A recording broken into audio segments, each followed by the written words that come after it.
You know when you have a movie that you love and then the studio decides to make a sequel that isn't that good or is the pure definition of garbage?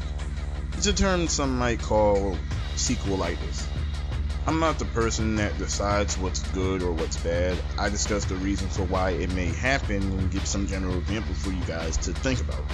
This happens to video games as well as TV shows. For example, I can remember the day I bought the Amazing Spider-Man 2 video game and feeling cheated out of my money. It was such an inferior version of the first game. The upgrades were dumbed down, the boss fights were the same outside of like one, stealth missions were overly hard this time around, and the story was nothing to even talk about. I would rather play Sonic 06 with a half-broken controller than play that watered-down piece of digital filth.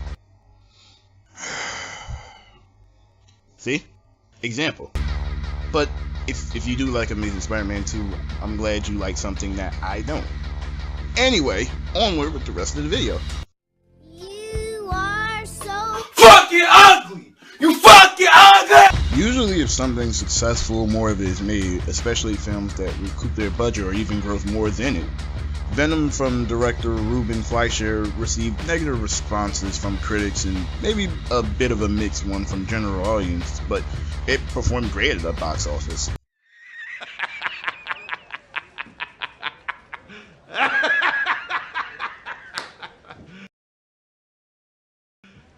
You serious? Based off reports and other sources, Venom was made on a $100 to $160 million budget and made around $677.1 million, which is expected to grow even more at the time it's recording. This more or less probably means that Venom will be getting a sequel and a potential crossover with Spider-Man, and that more or less came from box office numbers. Didn't matter how the reviews were, it was successful for Sony in the long run. It has the capability to get better or worse, but we'll have to see. This is usually how these things start. Another reason for why sequelitis may happen, taking the story of the first film and literally doing it again for the sequel, that's a surefire way to make the audience not care about your film. The Crow, City of Angels, a sequel to the first movie, tried to invoke the tone of the original, but too many things were cut and the movie suffered for it. After that, 2 direct-to-DVD sequels came out in 2000 and 2005 respectively. Not all direct-to-DVD movies are bad, but most of the time they are, and in this case, they were really bad movies. Fuck. I can't believe you've done this. A lot of things can cause sequelitis. Undoing the happy ending of the last film, recasting actors, bringing people back to life with little to no reason, replacing main characters, changing the overall tone, and too much fan service. Not that one, the other one!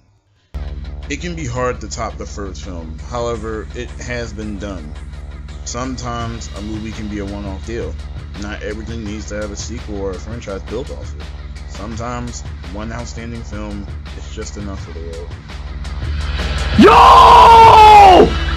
Yo, holy shit!